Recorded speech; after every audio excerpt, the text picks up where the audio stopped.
Et voilà, je vais sortir mes notes. Fait qu'aujourd'hui, je voulais qu'on regarde dans le fond le money management quand on fait du trading. Fait que dans le fond, la conception des gestions de risque, etc., c'est quoi la proportion du capital qu'on devrait risquer par trade?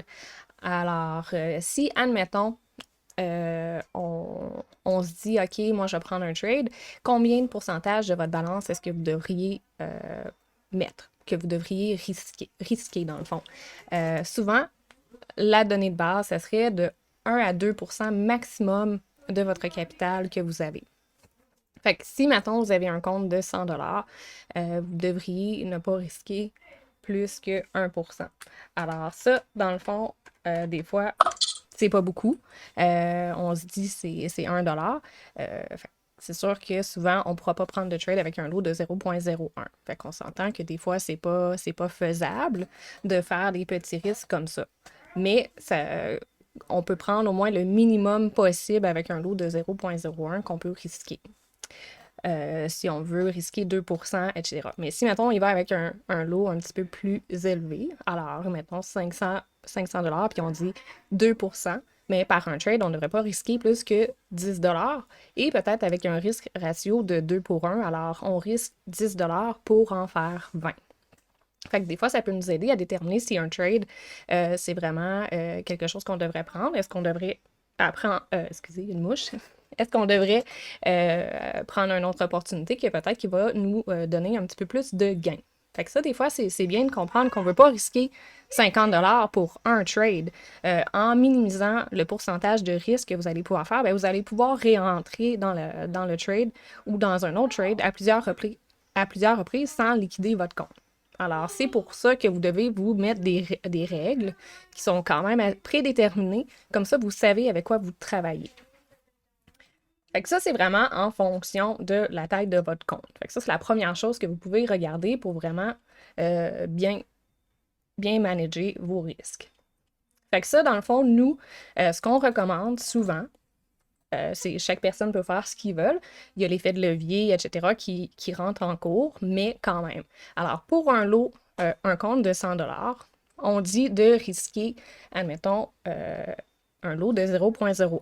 Si vous avez 200 un lot de 0,02, etc.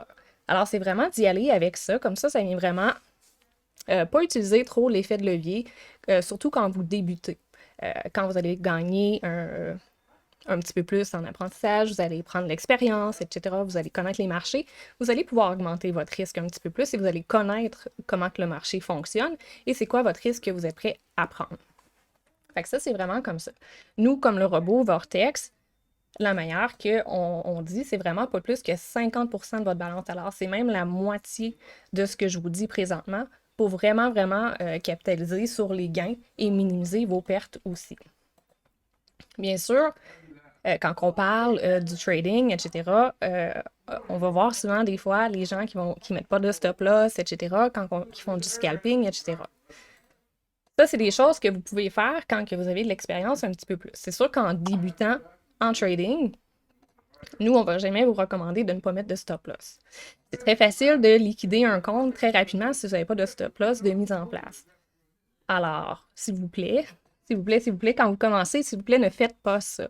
Mettez un stop loss quand vous allez avoir un peu plus d'expérience. Vous allez pouvoir travailler avec le scalping et peut-être pas mettre de stop loss, mais vraiment en débutant, c'est vraiment pas quelque chose qu'on recommande à personne de faire.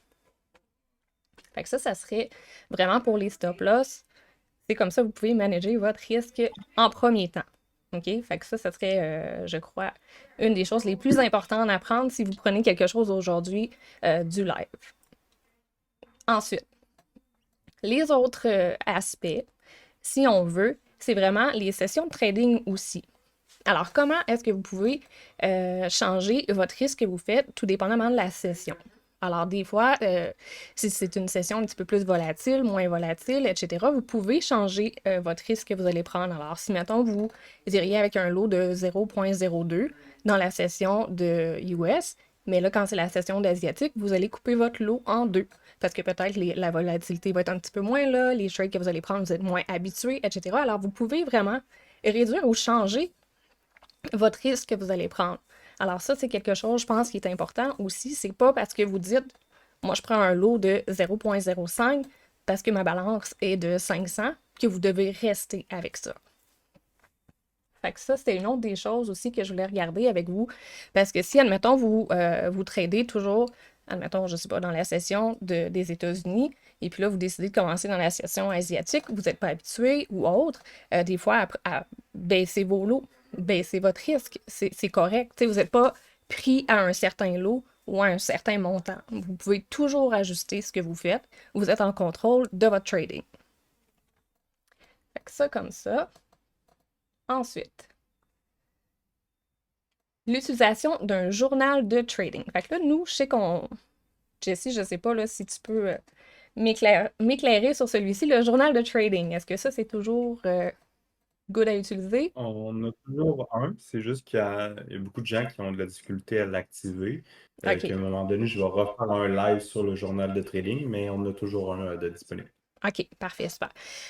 Dans le fond, je vais vous le montrer brièvement, là, le journal de trading, ou qu'est-ce que ça peut avoir l'air. Il y a plein de gens qui utilisent ça, mais c'est pour bien déterminer vos trades et vraiment comment vous entrez, quelle stratégie vous allez utiliser, c'est quoi vous avez fait, combien de lots, le lot que vous avez utilisé, etc.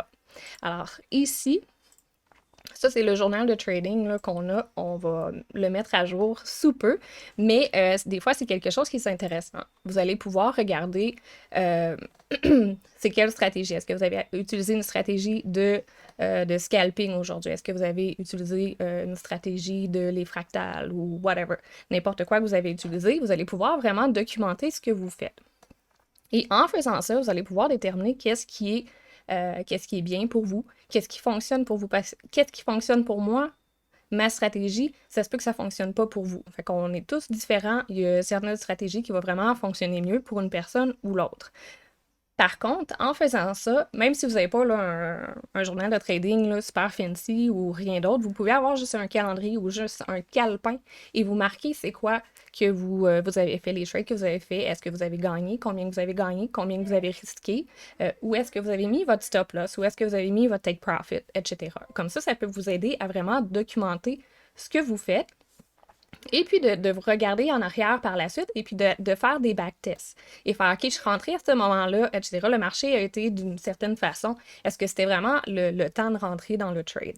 Alors, en documentant tout ça, vous pouvez réanalyser ce que vous avez fait et vous allez pouvoir vous améliorer par la suite. Mais l'autre chose qui va être super le fun en ayant un journal de trading, c'est que vous pouvez aussi vous donner des objectifs. Qu'est-ce que je veux dire par là? C'est que si, admettons, vous dites, OK, moi, aujourd'hui ou à chaque jour, je veux faire 100 dollars. OK, c'est ce que je veux faire aujourd'hui. Je veux faire 100 dollars. À la fin de la semaine, je vais avoir 500 dollars. Alors, en calculant le tout, vous pouvez avoir juste un calendrier puis dire aujourd'hui, j'ai fait 50 dollars. Demain, mettons le 2, whatever, j'en ai perdu 50, l'autre journée d'après, etc. Vous pouvez vraiment voir c'est quoi vos pertes. Mais quand que vous atteignez le montant que vous êtes mis, que vous voulez atteindre dans la journée, alors si on dit c'est 100 dollars, quand vous avez atteint le 100 dollars, qu'est-ce que vous faites par la suite? C'est important de faire, OK, j'ai atteint mon objectif, est-ce que je vais prendre un autre trade? Non. Des fois, c'est bien de dire, OK, non, j'ai atteint mon objectif, je ferme mon ordinateur, je ferme mon trading et j'ai fini pour la journée. Souvent, ce qui arrive quand on ne s'écoute pas ou on n'a pas un plan de trading qui est fixe et qui est vraiment prédéterminé, on va trader encore. Souvent, ce qui va arriver, c'est qu'on va peut-être perdre ce qu'on a gagné dans la journée. On va peut-être prendre des mauvaises décisions. On va overtrader et puis ça va se terminer malheureusement en négatif. Alors, c'est bien de se mettre des règles et de se tenir pas accountable, je sais pas c'est quoi le mot en français, là, mais de se tenir responsable de ce qu'on a dit et de qu'est-ce qu'on s'est mis en place. Alors, si on veut, admettons, 100 dollars, j'ai atteint ça, je ferme ça. On peut se déterminer une perte maximum aussi qu'on veut pour la journée. On veut pas tout perdre nos gains. Alors, si, mettons, vous dites, ben moi, je veux gagner 100 dollars par jour, mais je veux pas en perdre plus que 50. Quand vous arrivez à votre 50 dollars de perte, des fois, c'est bien de juste fermer le trading puis on recommence la journée d'après. Parce que si, mettons, vous faites toujours une journée que, OK, ben, je vais me laisser 100 dollars que je peux perdre, puis je peux en gagner, des fois, ça va faire que vous n'allez pas arriver là, à la fin de la semaine parce que vous allez en avoir des journées qui vont être négatives. Fait que je pense qu'il est important de garder en tête quand vous tradez, c'est de vraiment avoir des objectifs précis et vraiment vous tenir à ça. Alors, je pense de se respecter et de savoir c'est quoi notre objectif, soit à la fin de la semaine, à la fin du mois, etc., ça nous donne quelque chose de précis et de facile à suivre. Parce que quand on n'en a pas, une journée, ça se peut qu'on fasse 1000, le lendemain, on va en perdre 2000. Et puis, il n'y a pas aucun... c'est un petit peu plus difficile, là, des fois, de se tenir vraiment. Puis, le trading, c'est très facile de devenir très émotionnel quand on perd de l'argent ou quand on en gagne aussi parce qu'on a un gros high, on est content, on a fait plein d'argent aujourd'hui. Le lendemain, on se sent comme des super-héros. Et puis, malheureusement, qu'est-ce qui arrive? C'est que ça se peut qu'on le perde tout au complet. Fait qu'en se donnant des objectifs précis, je pense que c'est vraiment c'est plus facile à suivre et c'est plus facile de tenir les émotions en dehors de ça. Alors, c'est un petit peu plus là, objectif. Et puis, comme vous l'avez vu, la semaine passée, l'autre semaine d'avant, il y a beaucoup des hauts, puis il y a beaucoup des bas aussi. Fait que ça fait partie vraiment du trading et je crois que des fois, c'est bien d'éliminer les émotions pour être sûr qu'on fait de l'argent à la fin de la semaine aussi, là, puis qu'on soit pas tout désemparé parce que ça l'a mal été, etc. Mais on met ça vraiment dans les mains de notre plan de trading et on le suit.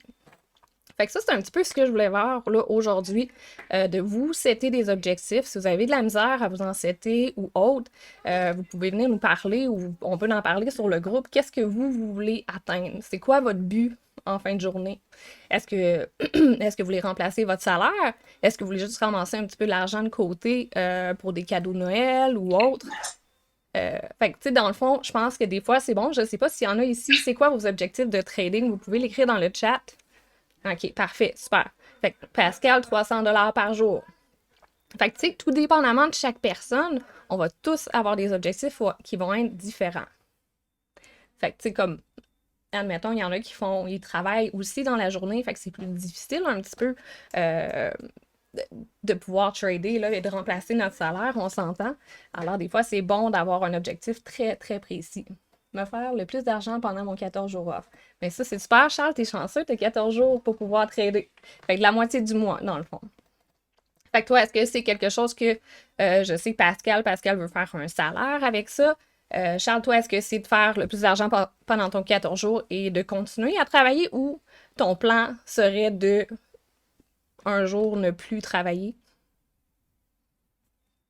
Puis aussi, il faut être réaliste, hein. Oui, Si vous avez une balance de 500 pièces, mais que vous dites que vous voulez faire 200, 300 pièces, 400 par jour, c'est irréaliste. Il faut faire attention à ça.